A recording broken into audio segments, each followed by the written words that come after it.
Cat Tales 35. For a girl who grew up in the country, where she must have observed the habits of a variety of livestock and a succession of pets, Mama had some surprising inhibitions. I understand why she might have known minimally about the sex life of cows, since Grandpa's Jersey cow was walked down the road to a neighbor's farm when it was necessary to continue milk production.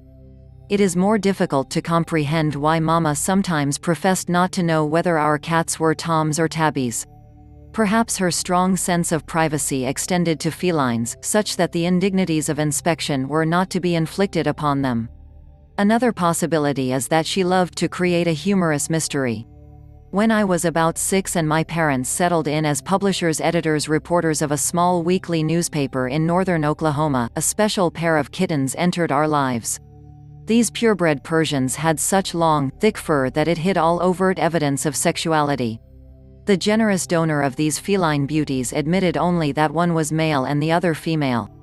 Mama named them Mitzi and Fritzi, and let the chips fall where they might.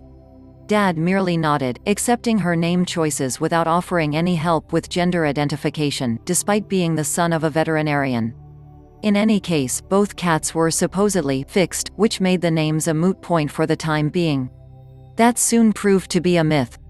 Mitzi grew to be half again as large as Fritzi, and it was Fritzi who deposited newborn kittens into Mama's shoes on the floor of her closet.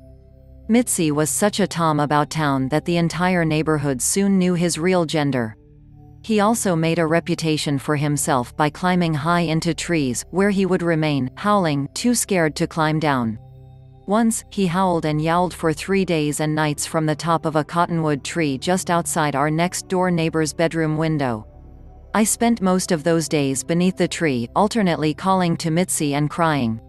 Mama tried to coax him down by waving open cans of salmon back and forth, hoping the aroma of his favorite food would overcome his fear.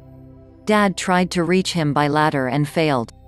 When Dad climbed onto the nearby roof, Mitzi clawed his way higher up the tree and his howls grew even more piercing. Finally, Dad called the fire department for help. Back then, it was not unusual for folks to call the local fire department for such rescues. Who else had the tall ladders and men unafraid to climb them to great heights? Today, that practice would most likely result in a hefty bill presented to the caller. After Fritzi produced her 4 kittens, Mitzi became a model of deportment, a responsible feline spouse and hovering parent. As if she had declared, "Now, it's my turn to have fun." Fritzi started wandering farther afield in search of catly delights, such as chasing butterflies across the street and teetering along fence tops. Although she regularly returned to feed her newborn kittens, Fritzi disappeared for hours at a time.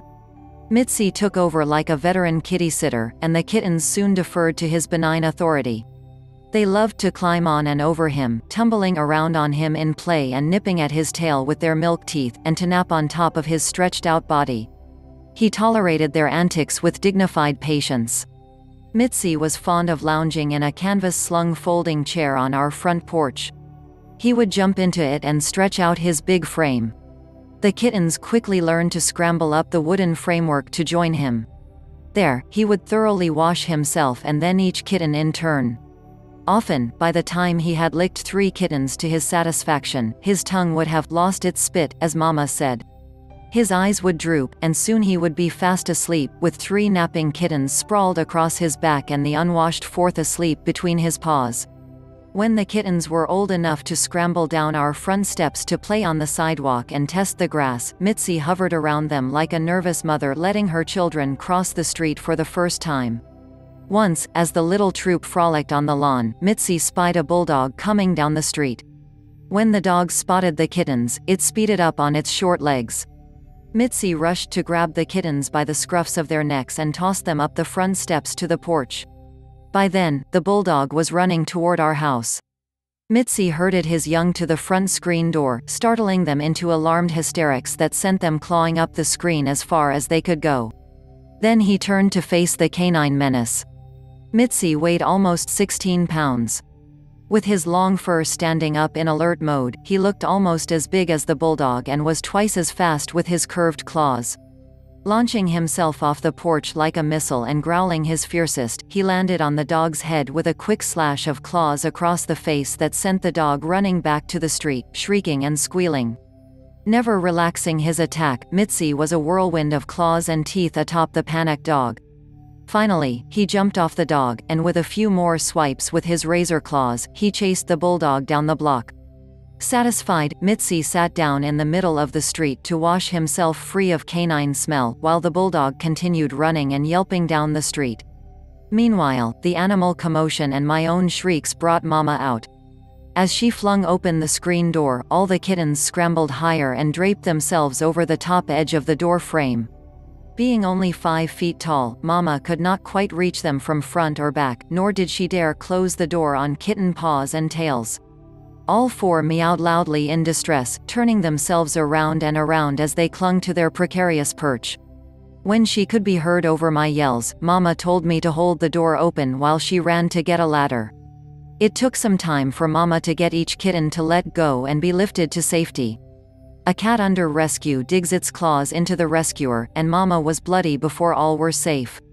Mitzi ambled back to his favorite chair, where he sat down and watched the final rescue with an expression of complacency, as if to say, "I've done my part, now you humans do yours."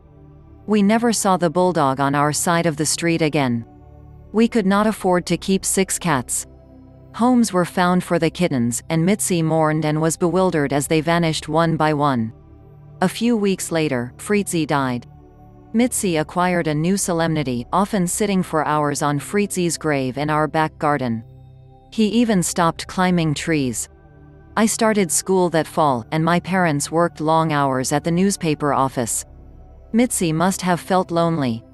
Whereas once Mitzi and Fritzi had slept under the covers at the foot of my parents' bed on cold nights, we always wondered how they breathed down there. Now Mitzi climbed onto my bed and settled himself on top of my wool comforter to sleep. With his mate and playmate gone, his straying days ended. To those who think of our feline friends as only cats, without souls, my proof to the contrary is strong. They feel. They care. They love. They grieve.